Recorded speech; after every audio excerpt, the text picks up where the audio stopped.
I've worked as a night security guard for a few years now. It's not a bad gig, easy money for the most part, and the quiet is something I've grown to appreciate. After all, in this job, a peaceful night means a successful night. The building I'm stationed at is a corporate office downtown, one of those glass towers that looks impressive during the day but feels almost haunted when it's empty at night. Most nights, I'm the only one here. I sit in the security office, monitor the cameras, patrol the hallways a couple of times, and lock up the place. It's monotonous, but I prefer it that way. The quiet hum of the building's systems, the soft glow of the security monitors, it all became routine. Then there's Martin. He's the janitor on the same shift as me, and from the moment I met him, something about him didn't sit right. He's an older guy, probably in his late 50s or early 60s, with thinning gray hair and a way of moving that's too quiet. I don't know if it's his hunched posture or the way he always seems to appear without making a sound, but I can never shake the feeling that he's watching me, even when I don't see him.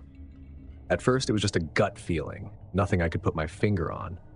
He was polite enough, keeping to himself and occasionally nodding if we passed each other in the hallways.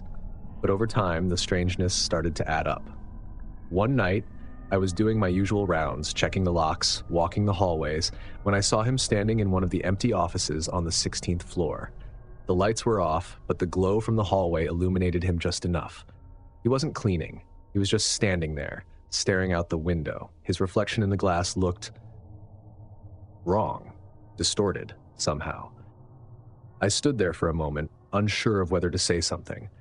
It felt like I was intruding, even though I was technically the one supposed to be there. Finally, I cleared my throat. "Everything okay, Martin?" I asked, trying to sound casual. He didn't turn around, completely ignoring me. He just kept staring out the window. I waited a few more seconds before walking away, the unease settling deep in my gut. That was the first time I felt like something was seriously off with him, but it was just the beginning. Over the next few weeks, I started noticing other things. Small things at first, but enough to raise alarm bells in the back of my mind. For one, Martin would always be in places where he had no reason to be. The janitorial staff had their designated areas, but I'd find him wandering the upper floors at odd hours, sometimes just standing in the middle of a hallway, as if waiting for something. The worst part? He would always seem to vanish the moment I turned the corner. I'd see him in the reflection of the glass doors, but by the time I reached that spot, he was gone. I tried telling myself I was being paranoid. It's easy for the mind to play tricks when you're alone at night in a massive, empty building. But then things started happening that I couldn't explain. It started with the cameras. One night I was watching the security monitors when I noticed static on one of the feeds. That's not unusual. The cameras glitch from time to time, but this was different. The static would flicker for a second, and then Martin would appear on the screen, standing perfectly still in a hallway I knew I had just checked. He wouldn't move, wouldn't clean, just stand there, staring at something off camera. Then, just as suddenly, the feed would cut out, and when it came back, he'd be gone. At first, I chalked it up to a technical error, but it kept happening. Always the same camera, always the same unsettling image of him standing in the middle of the hallway, staring into nothingness. And then there were the items. Things started going missing from my desk. A pen here, a key card there. I thought maybe I was just being careless until I found them in strange places. An office supply closet that hadn't been used in months, or a stairwell nobody ever used. How were they getting there? And why? The night everything changed, I had decided to confront Martin. I couldn't shake the feeling that he was somehow involved in the strange happenings around the building. I didn't know if he was messing with me, trying to scare me, or if something darker was going on, but I needed answers. It was a little past 2 a.m. when I saw him again on the cameras. He was on the lower level, near the basement, a place he never had any reason to go. I watched as he stood outside one of the maintenance rooms, his hand resting on the door. This time, I wasn't going to just watch. I grabbed my flashlight and headed downstairs, moving as quickly and quietly as I could. The lower level was colder than the rest of the building, the air thick with the hum of the HVAC system. My footsteps echoed off the concrete walls, amplifying the growing sense of dread in my chest. When I reached the maintenance room, the door was slightly ajar, and Martin was nowhere to be seen. I hesitated for a second before pushing it open. Inside, the room was filled with cleaning supplies, tools, and spare parts for the building's systems. But something felt wrong, off somehow. I shined my flashlight around, the beam cutting through the dimly lit space, and that's when I saw it. A door. Not a regular door. This one was hidden behind a large metal shelving unit, almost as if someone had intentionally tried to conceal it. My heart raced as I moved the shelf aside, revealing the door fully. There was no handle, just a small keyhole and a rusted plaque that read, "Authorized personnel only." I knew I shouldn't go in. Every instinct told me to turn back, to leave this room and forget I had ever seen it. But my curiosity and fear drove me forward. I found a key on one of the shelves that fit the lock, and with a deep breath, I turned it. The door creaked open, revealing a narrow stairwell that led down into darkness. I don't know what possessed me to go down those stairs. Maybe it was a need to prove to myself that I wasn't losing my mind, that there was a logical explanation for everything that had been happening. Or maybe it was the realization that I couldn't live with the uncertainty anymore. The stairs seemed to go on forever, the air growing colder and heavier with each step. The smell hit me first, musty, damp, and something else. Something metallic. My flashlight flickered as I reached the bottom, casting long, distorted shadows against the cracked cement walls. At the end of the hallway was another door, this one even older, its wood warped and splintering with age. I hesitated, my hand trembling as I reached for the handle. The cold metal sent a shiver up my arm, and with a sense of impending dread, I pushed it open. What I saw inside will haunt me for the rest of my life. The room was small, no bigger than a storage closet, but it was filled with items. Boxes and shelves overflowing with photographs, clothing, personal effects, and then there were the more disturbing things. Tufts of hair, blood-stained rags, and bones.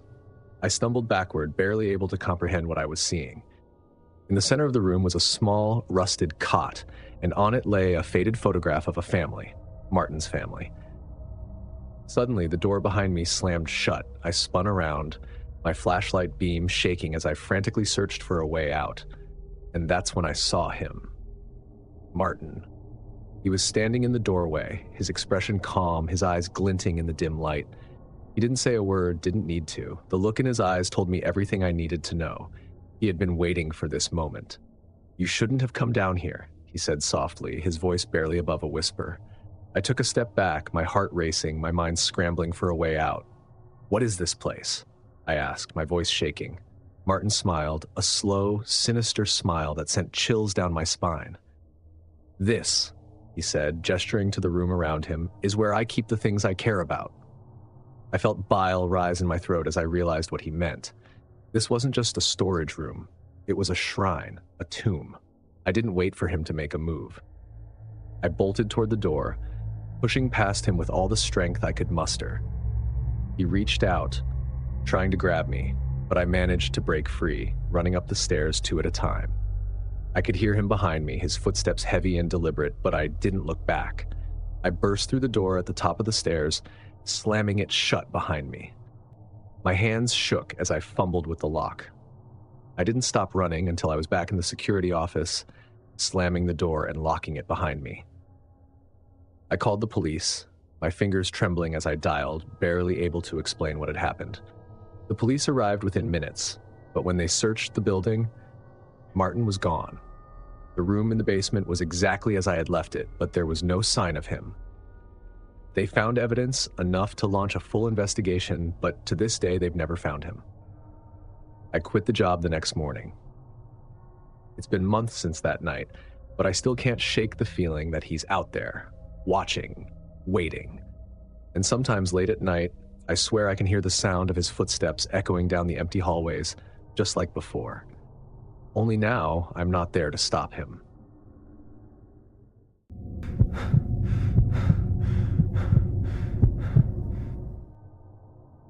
When I first took the night shift at the office, I wasn't thrilled, but the extra pay was too good to pass up.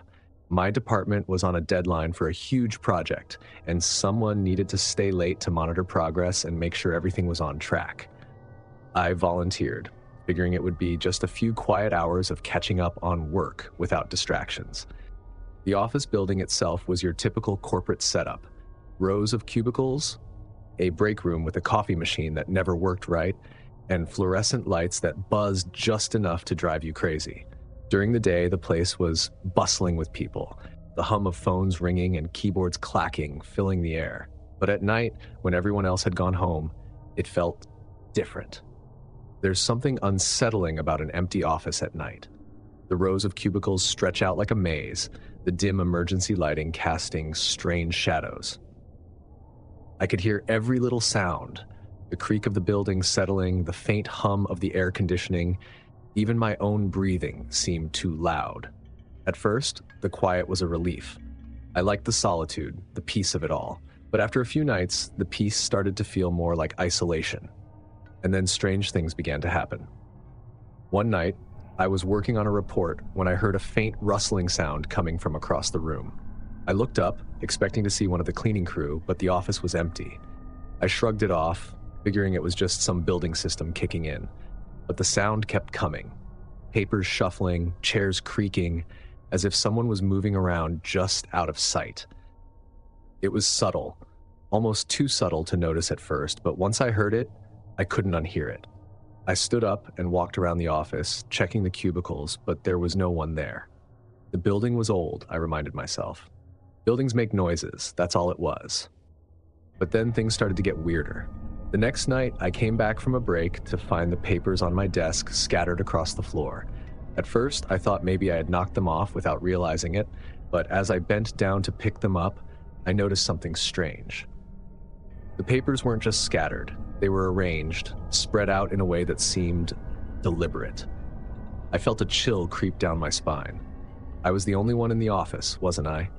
I checked the security system. All the doors were locked, and no one had come in or out since I arrived. I laughed it off, telling myself I was just being paranoid, but I couldn't shake the feeling that I wasn't alone. That's when the footsteps started. It was late, probably close to midnight, and I was working on some spreadsheets, the glow of my monitor the only light in the office. I was deep into my work when I heard it. Footsteps, echoing down the hallway just outside the cubicles. I froze, my fingers hovering over the keyboard. The sound was unmistakable. Someone was walking down the hallway toward me. I strained to listen, trying to figure out who it could be.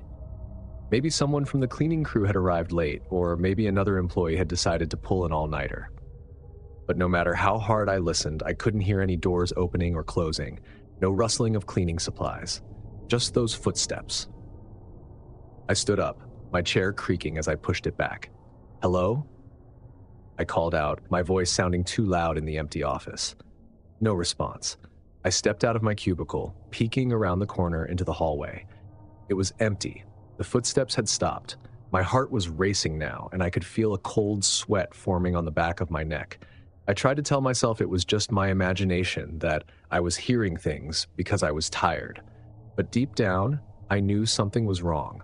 I went back to my desk, but I couldn't focus. Every little sound, the hum of the air conditioning, the soft clicking of the clock, set my nerves on edge. I kept glancing over my shoulder, expecting to see someone standing there, watching me, but no one was there. A few nights later, the situation reached a new level. I was sitting at my desk, finishing up a report, when I saw something out of the corner of my eye. A shadow, moving across the wall behind me. It was quick, just a flicker, but it was enough to make me turn around. There was nothing there. I turned back to my computer. I tried to focus, but the shadow kept appearing, just at the edge of my vision. It was like someone was standing behind me. You know, that indistinguishable feeling that there's a presence behind you. But every time I turned to look, the room was empty. The breaking point was when I caught a glimpse of something in my monitor. It was a reflection. Just behind me, in the dim light of the office, I saw the outline of a figure. I spun around, my breath catching in my throat, but there was no one there. The office was empty, as it always was. But the reflection had been real. I knew it was. That's when I started to panic. I called security, asking them to check the cameras, but they found nothing. No one had entered or left the building all night. I was alone. At least I was supposed to be. After that night, I couldn't shake the feeling that I wasn't alone. Every time I came in for my shift, I felt eyes on me, even though I was the only one there. I started hearing voices, faint whispers, just on the edge of hearing. I'd be sitting at my desk, and I'd hear my name like someone was calling me from down the hall, but when I went to check, there was never anyone there. The footsteps became more frequent too. I'd hear them almost every night, walking up and down the hallways, sometimes stopping just outside my cubicle. I'd sit there, frozen, waiting for them to move on. But they wouldn't. They'd just stop, and I'd feel the overwhelming sense that someone was standing there, just on the other side of the wall, waiting for me to move. One night, after a particularly unsettling encounter where I'd seen a shadow pass by the window, even though I was on the 12th floor, I decided I needed to get to the bottom of this. I started asking around, trying to find out if anyone else had experienced anything strange in the building. That's when I learned about the accident. Years ago, before I started working there, an employee had died in the building. She had been working late one night, just like me, when she had a heart attack. No one found her until the next morning, when the cleaning crew came in. She had been lying in her cubicle, her face pale and her eyes wide open, staring at the ceiling. The story sent chills down my spine. Could it be her? Was she the one haunting the office, unable to move on?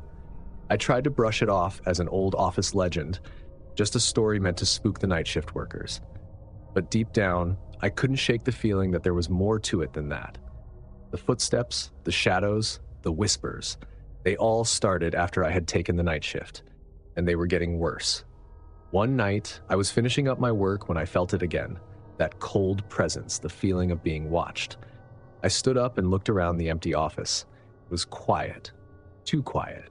Then I heard it, a soft voice whispering my name. I turned toward the sound. The lights flickered, and for a split second, I saw her. A figure standing at the far end of the office, just beyond the glow of my desk lamp. She was pale, her eyes wide and vacant, her hair hanging limp around her face. I froze, unable to move, unable to breathe. She took a step forward, her feet making no sound on the carpeted floor. The lights flickered again, and she was gone. I grabbed my things and ran out of the office, not bothering to turn off my computer or lock up. I didn't care. I just needed to get out. I never went back to the night shift after that. I told my boss I couldn't do it anymore, and I didn't give him a reason. I didn't need to. The office is still there, of course. People still work late shifts, but no one ever talks about the strange things that happen after dark. The cleaning crew has their own stories, whispers of shadows moving in the hallways, of footsteps that shouldn't be there, but no one ever stays late alone anymore. As for me, I've moved on. I got a new job in a new building, and I don't work nights anymore. But I'll never forget that face, those empty, staring eyes. And I know that she's still there.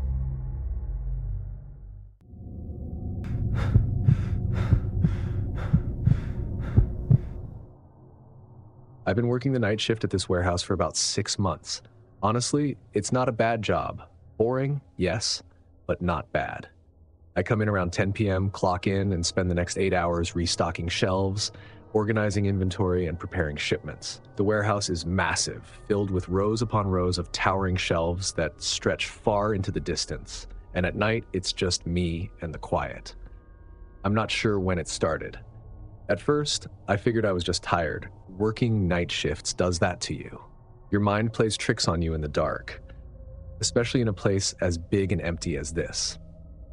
But lately, I've been hearing things. Little noises, footsteps, the soft creak of metal, and a faint scratching sound like something being dragged across the floor. I tried to brush it off, thinking it must be rats or pigeons. But something about the way those sounds echoed through the warehouse, bouncing off the concrete floors and the towering shelves, felt off. Like someone was in here with me. But that's impossible. I'm the only one working the night shift. At least that's what I thought. The first time I really noticed something strange, it was a Thursday night, a few weeks ago. I was restocking one of the back aisles, the kind that doesn't get much foot traffic even during the day. I had a pallet of boxes to unload and was deep into the task when I heard it. A faint clatter, like something had fallen over. I paused, the sound echoing through the aisles, and for a moment I stood there, listening. Nothing. I shook my head, figuring it was just something that had shifted on the shelves. But then I heard it again. This time, closer. I grabbed my flashlight and peered down the aisle. Everything seemed normal. The shelves were in place, the boxes stacked where I'd left them. I stood there for a moment, straining to hear anything else, but there was only silence. I shrugged it off, trying to convince myself that I was being paranoid. It was just the building settling. That's what I told myself, until the following night.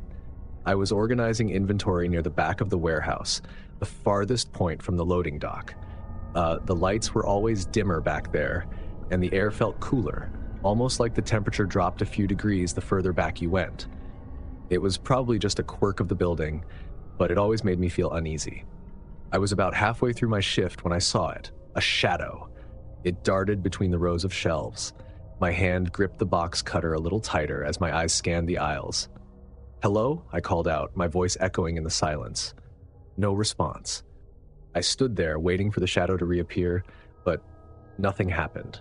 I took a deep breath and moved closer to where I'd seen it, shining my flashlight down the aisle. But there was nothing. Just row after row of boxes and shelves, all neatly organized. I tried to laugh it off. Maybe I was just tired. It wouldn't be the first time my mind played tricks on me during a long shift, but something about the way that shadow moved, it didn't feel like a trick. Still, I pushed the thought aside and kept working, but I couldn't shake the feeling that I wasn't alone. The following week, the noises started getting worse. It wasn't just random clattering or the hum of the building anymore. I started hearing footsteps, clear, unmistakable footsteps. It always happened around the same time, sometime after midnight. I'd be working, minding my own business when I'd hear them. Footsteps echoing through the warehouse. Sometimes they seemed far away, but other times they sounded like they were coming from the next aisle over. I'd drop whatever I was doing and rush over, but no one was ever there. It didn't make sense. There were security cameras all over the warehouse, and I checked them whenever I heard something strange. Nothing. I was alone. But those footsteps, they were real. I know they were. One night, after hearing the footsteps yet again, I decided to check the security footage more carefully. I went to the management office and started scrolling through the feed. Everything seemed normal, until I got to the footage from the back of the warehouse. There, on the screen, I saw it, a figure. It was faint, almost like a blur, but it was there, moving between the rows of shelves, just like I'd seen in the corner of my eye. I paused the footage and stared at the screen. My heart was racing. I couldn't make out any details, just the shape of a person moving too quickly for the camera to focus. That's when I realized I wasn't imagining things. Something or someone was in the warehouse with me. The next night, I almost didn't come to work. I'd been feeling on edge for weeks, but I couldn't afford to miss a shift. Rent was due, and I needed the paycheck. So I clocked in, grabbed my clipboard, and got to work, trying to ignore the pit of dread in my stomach. Everything was fine for the first couple of hours. Quiet, just like it always was. But around midnight, things started to go wrong. I was stacking boxes in one of the far aisles when I heard a crash from the front of the warehouse. My heart jumped into my throat as I grabbed my flashlight and hurried toward the sound.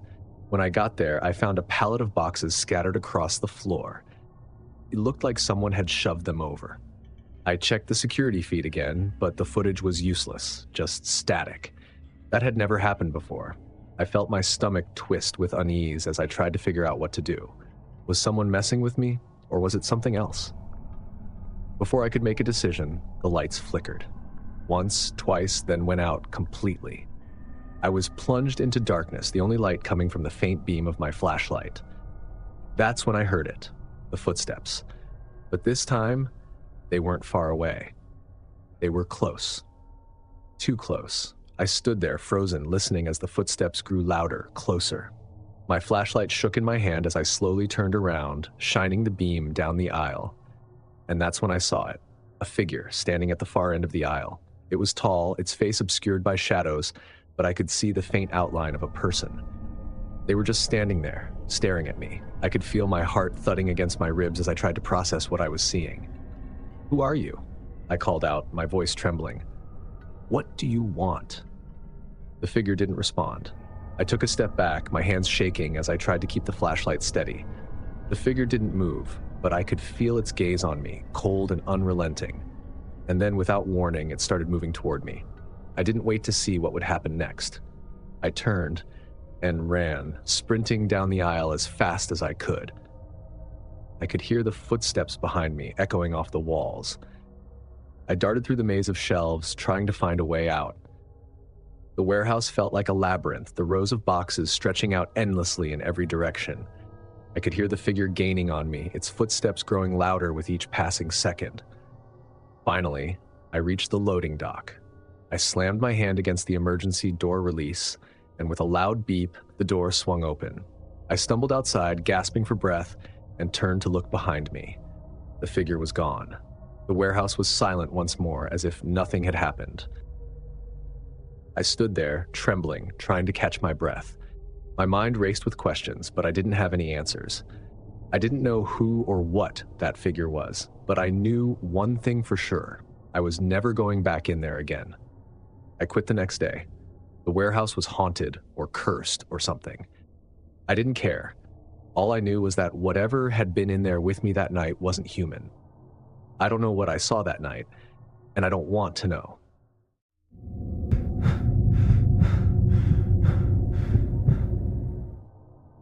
Driving deliveries for a small courier firm isn't my dream job, but it gets the bills covered. Most of the time, the work is straightforward: pick up the package, drop it off, repeat. I usually do day shifts, but with the holiday rush, I was asked to cover some night deliveries. At first, I was fine with it. Driving through quiet streets with no traffic, listening to my favorite podcasts. On my first night, I was scheduled to deliver a few packages to a business district about an hour outside of town. It was already dark by the time I left the warehouse, the kind of cold, moonless night that made everything seem a little more sinister. Still, I wasn't too worried. I'd done late-night runs before and never had any issues. The business district I was heading to was a weird spot, though. It was part of an industrial park with rows of warehouses and offices tucked away in a remote area just off the main highway. The place was pretty much deserted after dark. No one worked there at night, which meant it was usually quiet, almost too quiet. As I drove down the long stretch of road leading to the industrial park, I kept telling myself it was just another delivery, in and out. But something felt different that night. The air felt heavier, and there was a sense of unease I couldn't shake. I arrived at the industrial park just before midnight. The whole area was eerily silent, with only a few dim streetlights casting long shadows across the pavement. The warehouses and office buildings loomed like silent giants, their windows dark and uninviting. I parked my van in front of the first building on my route, a large, nondescript office with a plain concrete exterior. I grabbed the package from the back of the van and walked toward the entrance. It was supposed to be a simple drop-off: scan the package, leave it in the designated drop box, and go. But as I approached the door, I noticed something strange. The front door was slightly ajar, just enough for me to see the dim glow of a flickering light inside. That wasn't normal. The place should have been locked up for the night, with no one around. I hesitated for a moment, wondering if I should go inside and see if anyone was there, but my instincts told me to just drop the package and leave. I decided to leave it in the drop box and get out of there. As I scanned the package, I felt like someone was watching me. I couldn't explain it. It was just this creeping sensation that made the hairs on the back of my neck stand on end. I finished the delivery and quickly walked back to my van, trying to shake off the feeling. But as I climbed into the driver's seat, I glanced back at the building. The door was now closed. I told myself it was nothing. Maybe the wind had blown the door shut, even though I didn't hear any noise. Still, I couldn't shake the unease as I headed to my next delivery. This one was at a warehouse on the far edge of the industrial park, even more isolated than the first location. I followed the narrow, winding road that led to the building, my headlights the only light. The warehouse loomed ahead, its metal siding glinting faintly in the dim light. I parked the van near the entrance and grabbed the package. As I approached the door, I saw something. or rather someone, standing near the back of the building. At first, I thought it was just a trick of the light, but as I got closer, I could make out the figure of a man standing perfectly still near the loading dock. He wasn't moving, just standing there, facing away from me. His posture was unnaturally stiff, like he was waiting for something. "Hey," I called out, my voice echoing through the quiet night. "You work here?" The figure didn't respond. He didn't move at all.